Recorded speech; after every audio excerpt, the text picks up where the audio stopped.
खुदा ने फिर मुमकिन किया कि मैं आपके दरमियान आऊं, आपके साथ मिलके खुदा से बरकत और बेटी ने बड़ी खूबसूरत बातें की, ये बड़ा अहम वक्त है। तो आप कोशिश करें, मुझे टाइम बताएं कि टाइम क्या होगा।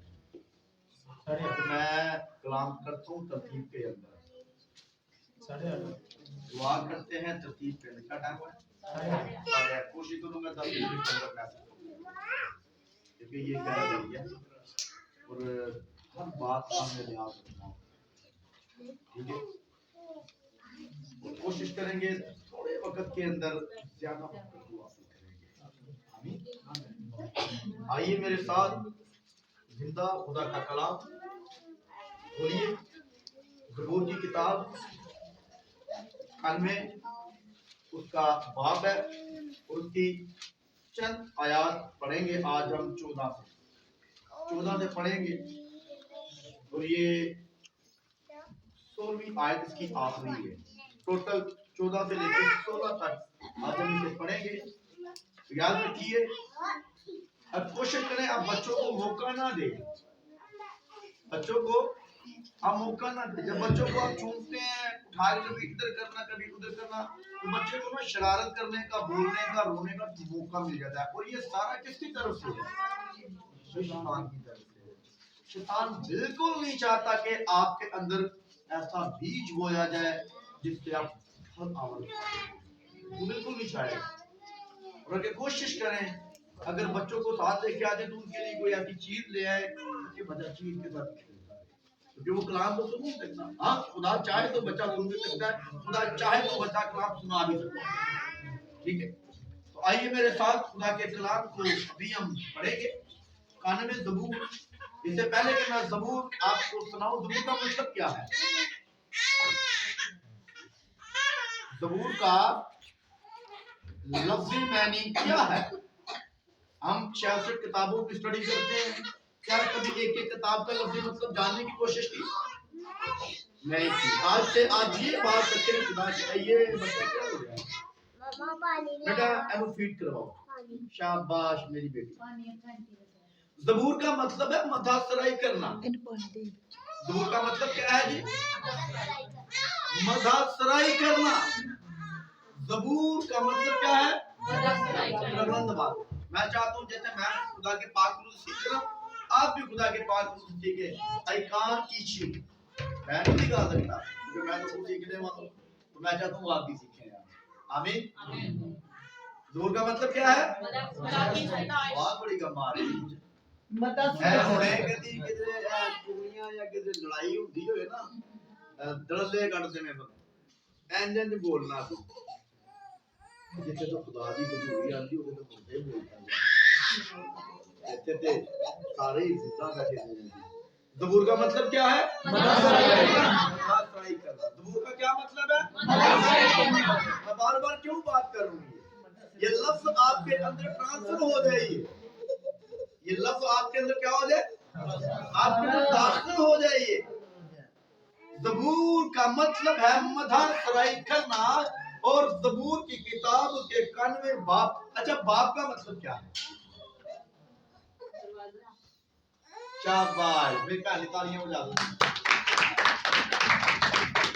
अच्छा, बाब से हो गया। अच्छा, की लफ्ज नाम लिया? हाँ, शाबाश। तो आयत का मतलब क्या है? अच्छा, उन्होंने क्या था कार। आयत का मतलब क्या है? आयत का मतलब है रूम, कमरा। आप दरवाजे से, मेन दरवाजे से अंदर आए ना इस घर के अंदर, तो कितने कमरे हैं यहाँ पे? 2 कमरे हैं। आप दरवाजे से एंटर होंगे तो आपको पता चलेगा ना इस कमरे के अंदर क्या है, इस कमरे के अंदर क्या है। 1 नंबर कमरे में जाना है या 2 नंबर कमरे में जाना है। इसी तरह बाप एक दरवाजा है, उससे हम इंटर होते हैं और हमें पता चलता है हमें कौन से कमरे में आना है? 14 नंबर कमरे में। तो 14 नंबर कमरे के अंदर जब खोलेंगे, देखेंगे तो पता चलेगा वहां लिखा क्या है, पता चलेगा वहां है क्या, पढ़ा क्या है। बाहर से पता चल सकता है अंदर क्या क्या पढ़ा हुआ है? नहीं पता चलेगा। इसलिए बाप का मतलब दरवाजा और आयत का मतलब है कमरा। फिर कभी मैं आपको मजीद इसकी डेफिनेशन इसकी मैं दूंगा। मजीद पूरी बाइबल की पैदाइश से लेकर मुकाशफा तक 66 किताबों के मैनी, उसके मतलब, उनके लिखारी, उनकी आयतें, उनके बाप, पुराने आयतों में कुल बात कितने हैं और उनकी आयतें कितनी है, और आयतें टोटल नए और पुराने ऐदनामे की दोनों बात, पुराने और नए ऐदनामे की कुल आयात कितनी है, मैं फिर कभी इस पर बात करूंगा। अभी मेरा ये मौजू नहीं है, ये सिर्फ एक आर्थिक तौर पर मैंने बात की है कि एक खादम की जिंदगी के अंदर इन बातों का होना जरूरी है। जरूरी नहीं कि खादम की जिंदगी चाहिए हो, कलीसिया की जिंदगी चाहिए हो। आमीन। आइए हम खुदा के जिंदा कलाम में से आज हम देखेंगे। आज का जो मेरा मौजू है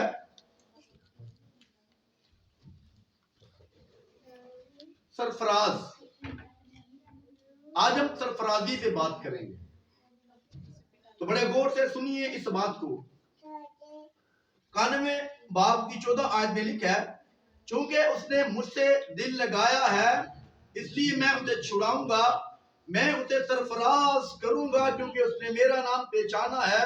वो मुझे पुकारेगा और मैं उसे जवाब दूंगा, मैं मुसीबत में उसके साथ रहूंगा, मैं उसे छुड़ाऊंगा और इज्जत बख्शूंगा, मैं उसे उम्र की दराजी से आसूदा करूंगा और अपनी नजात उसे दिखाऊंगा। जमात बोले आमीन आमीन सुब आमीन। आज का मेरा जो मौजू है सरफराजी, और दूसरे लफ्जों के अंदर जो इसका दूसरा अनुमान होगा वो है पहचान। तो यहाँ के अंदर लिखा है, चूंकि उसने मेरा नाम पहचाना है इसलिए मैं उसे छुड़ाऊंगा। अगर आपके बदन के अंदर कोई बुरी तस्वीर काम कर रही है, अगर आपके बदन के अंदर कोई ऐसी बीमारी आ चुकी हुई है, या आप ऐसी लानत के नीचे आ चुके हैं, या ऐसी गुर्बत के नीचे आ चुके हैं, या ऐसे दुखों के अंदर आ चुके हैं, लेकिन जब तक आपका दिल खुदा के साथ नहीं लगा होगा, और हो ही नहीं सकता कि कोई आपको छुड़ा कर ले जाए, क्योंकि कलाम खुदा को जब हम पढ़ते हैं तो हमें बड़ी तसल्ली मिलती है। कलाम खुदा के अंदर लिखा है, क्योंकि उसने मुझसे दिल लगाया है इसलिए मैं उसे छुड़ाऊंगा, मैं उसे सरफराज करूंगा, क्योंकि उसने मेरा नाम पहचाना है। तो मैं आपसे ये बात पूछता हूं, आपने खुदा को पहचाना हुआ है? भैया सुनो का जवाब दे मुझे, क्या मतलब है खुदा का? What is the meaning of God? खुदा है क्या? खुदा खल्क के कुल है, खुदा खल्क हुआ है, खुदा खल्क करता है, क्या है खुदा? खुदा का मतलब क्या है? बताएं मुझे आप। खुदा का मतलब है खुद से। खुदा खल्क नहीं हुआ, खुदा तखलीक नहीं हुआ, खुदा खल्क करता है, खुदा तखलीक करता है, खुदा वजूद दे देता है। तो बागेदन के अंदर क्या हुआ है? खुदा ने मट्टी ली, अपने हाथों से उसे मसला एक बुत बनाकर उसके अपने नथनों से उसमें दम फूंक दिया ताकि वो जीती चांद हो गया। तो खुदा का मतलब है खुद से। लेकिन ना उस वक्त जमीन थी, ना जमीन की खाक, ना कोई ऐसी चीज तो खुदा की हुक्म की सत्ता नहीं। खुदा खुद से। खुदा का मतलब क्या है बाजी? बड़े गौर ना घर सुनिए। अगर बच्चा तंग कर रहा है तो please if you don't mind, नाराज नहीं होना, 2 मिनट की बात चलेगी। बड़ा कीमती वक्त है, बच्चे ना खेलना नहीं है। आज खुदा ना खेलो बच्चे। आज खुदा का मतलब है, जरा मुझे, मैंने भी आपको बताया, जरा मोबाइल ऑफ कर दो। खुदा का मतलब क्या है? खुद से। तो यहाँ पर क्या लिखा है? चूंकि उसने मुझसे दिल लगाया है इसलिए मैं उसे छुड़ाऊंगा, उसने मेरा नाम पहचाना है। क्या हमने उसके नाम को पहचाना है? अगर हमें उसके नाम को पहचाना तो फिर हमें उसकी पहचान का पता होना चाहिए। खुदा है क्या? खुदा का मतलब है खुद से। वो खुद से है भाई, वो खुद से है। उसे किसी ने पैदा नहीं किया, उसे वो कोई से खलक नहीं कर सकता, तो खुद से है। अब कुछ तो वो करने वाला है। मैं बदरूहों पर पिछले के टॉपिक तैयार कर रहा हूँ, आने वाले दिनों के अंदर हो सकता है कि आप उसको भी सुन लें। ठीक है, तो यहाँ पर लिखा हुआ है, क्योंकि उसने मुझसे दिल लगाया है इसलिए उसे छुड़ाऊंगा। अब बाइबल के अंदर हमें बड़े बड़े नबी मिलते हैं, बाइबल के अंदर बड़े वली मिलते हैं, बाइबल के अंदर बड़े हमें ऐसे ऐसे लोग मिलते हैं जिनके अंदर खुदा ने बड़े बड़े काम किए हुए हैं। और बाइबल के अंदर हमें एक ऐसा नबी मिलता है जिसका नाम दानिएल है। वो दानिएल का मतलब क्या है? दानिएल का मतलब क्या है? दानिएल का मतलब है खुदावन मेरा मुंसिफ। जरा मैं आपकी आवाज सुनूंगा। दानिएल का मतलब है खुदावन मेरा मुंसिफ। खुदा दानिएल का मतलब क्या है? खुदावन मेरा मुंसिफ। तो मुंसिफ का मतलब क्या? छुड़ाने वाला। खुदावन मेरा छुड़ाने वाला। और बाइबल के अंदर हम बादशाह दारा बादशाह की दौर को हम देखते हैं तो दारा बादशाह की दौर के अंदर ऐसे ऐसे मौके गुजरे, ऐसे ऐसे लम्हात गुजरे। तो बाइबल के अंदर लिखा है जब दौर दारा बादशाह का आया तो दारा बादशाह के अंदर बड़े बड़े ऐसे नबी थे, लेकिन एक ऐसा नबी था जो दानिएल कहलाता है। वो दानिएल के बारे में कलाम के अंदर लिखा है वो हस्बे मामूल के मुताबिक हैकल की तरफ रुख करके दिन में 3 बार वो दुआ करता है। और ये बात जब लोगों को पता चल गई, इससे पेशतर के ये कानून लागू हुआ। कानून लागू होने से पहले एक ऐसा कानून बन चुका था और वो कानून ये था, अब लोग इस बात को देख रहे थे कि दानिएल दिन में 3 बार दुआ करता है और लोग अब वो दारा बादशाह के पास चले गए। कानून ये हो चुका था कि कोई किसी की बंदगी नहीं करेगा, कोई किसी की दुआ नहीं करेगा, कोई किसी की प्रस्तुति नहीं करेगा, कोई किसी की पूजा नहीं करेगा, कोई किसी माबूद का नाम नहीं लेगा। और बाइबल के अंदर हमें एक ऐसा नबी मिलता है जो दानिएल कहलाता है। और दानिएल दिन में अपने हस्बे मामूल के मुताबिक दिन में 3 बार हैकल की तरफ रुख करके दुआ करता। जब लोगों को इस बात का पता चला वो सारे के सारे लोग उठे और दारा बादशाह के पास चले गए। दारा बादशाह के पास जाकर कहने लगे क्या बादशाह तूने ये कानून मुकर्रर नहीं किया कि कोई किसी की बंदगी करेगा, कोई किसी की प्रस्तुति करेगा, कोई किसी की दुआ करेगा, कोई किसी को सजदा करेगा, उसका मौत के घाट उतार दिया जाएगा। अब दारा बादशाह ने कहा हाँ मैंने तो खुद साइन करके दिए। तुमने कहा एक बंदा है जो तेरे हुक्म को तोड़ता है और वो दानिएल है। तो दानिएल को जब उसकी अदालत में पेश कर दिया गया तो दानिएल से वो बादशाह भी डरता था। क्यों डरता था? क्योंकि वो बंदा जानता था ये जिंदा खुदा की प्रस्तुति करता है। लेकिन वो लोग नहीं जानते थे, लेकिन उन लोगों के हाथों मजबूर होकर दानिएल को शेरों की मांद में डालने का हुक्म दे दिया। अब काबिले और बात है ये, क्योंकि उसने मुझसे दिल लगाया है इसलिए मैं उसे छुड़ाऊंगा। तो दानिएल का दिल किसके साथ लगा हुआ था? और बाइबल के अंदर हम जब इस बात को पढ़ते हैं, अब शेरों की मांद तैयार कर दी गई। अब मांद के अंदर शेर पड़े हुए हैं। हुक्म ये दे दिया गया कि दानिएल को शेरों में फेंक दिया जाए। अब दानिएल को शेरों के अंदर डाल दिया और कुछ दिन पहले शेरों को भूखा रखा गया। अब भूखे प्यासे शेर पड़े सामने। अब शेरों के आगे दानिएल आ गया। जैसे शेरों के आगे दानिएल आ गया तो शेरों ने जब निगाह की कि दानिएल हमारी खुराक बनकर आया, अब शेरों के अंदर एक कलाम पैदा हुआ। अब शेरों के अंदर एक ऐसी सोच जन्म ले रही है और वो सोच खुदा की तरफ से थी और वो सारी की सारी सोच खुदा की थी। खुदा की सोच शेरों के बदन के अंदर आई। अब शेरों ने दिल के अंदर सोचने लगे कि जिस खुदा की बंदगी हम करते हैं ये बंदा तो उसी की बंदगी करता है जो खुदा में रिस्क देता है। खुदा इसको भी रिस्क देता है। ये शेरों का खुदा है, वही खुदा दानिएल का है। तो ये दानिएल खुदा की बंदगी करता है, उसी खुदा की बंदगी हम करते हैं। तो कैसे हो सकता है कि हम खुदा के बंदा को मुंह लगा लें? तो यहाँ पर लिखा क्या है? चूंकि उसने मुझसे दिल लगाया है।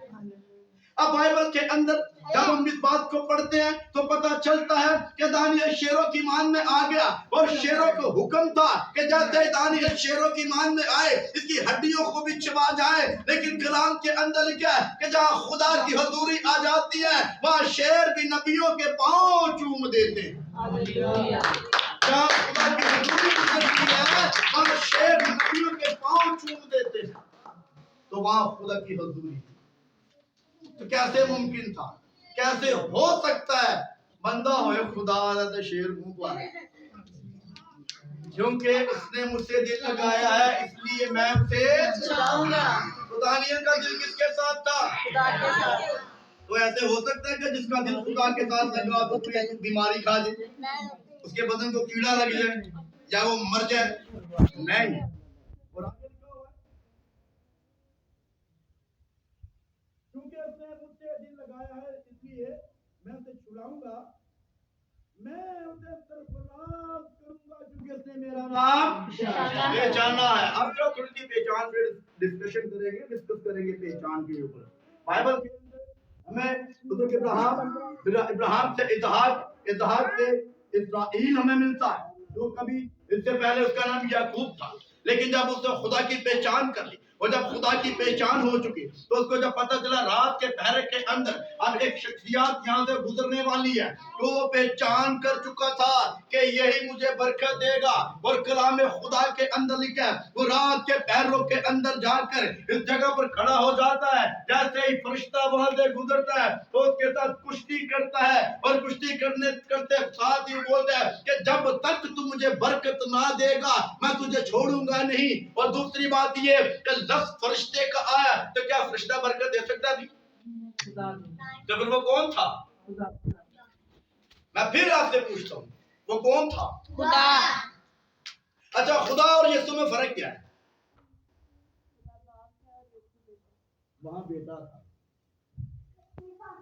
ये वो बेटा था जो जलती हुई झाड़ी में था, ये वो बेटा जो फितरत मिस्र को बचाने के लिए आग की भट्टियों में उतर गया, ये वो चेहरा था जो बुजुर्ग मूसा के साथ भी कलाम करता। ठीक है, तो यहाँ पर लिखा हुआ है क्योंकि उसने मेरा नाम पहचाना है मैं उसे क्या करूंगा जी? छुड़ाऊंगा, सरफराज करूंगा। मैं उसे सरफराज करूंगा, उसने मेरा नाम पहचाना है, वो मुझे पुकारेगा मैं उसे जवाब दूंगा। उसने पुकारा जैसे अंधे फकीर ने पुकारा, ऐसे दाऊद मुझ पर रहम कर। वो पुकार कर कहते हैं ऐसे दाऊद मुझ पर रहम कर। तो सुनने वाले ने जाते आवाज सुनी तो रसूल भी गुजरते हैं, उसने कहा कि हम पर रहम कर। उसने कुछ मांगने की गर्द से निगाह की और खुदा के बंदों ने कहा कि सोना चांदी तो मेरे पास है नहीं, लेकिन जो कुछ हमारे पास है वो हम तुम्हें देते हैं। यीशु नासरी के नाम से तो यहाँ पर अभी जो मैंने बात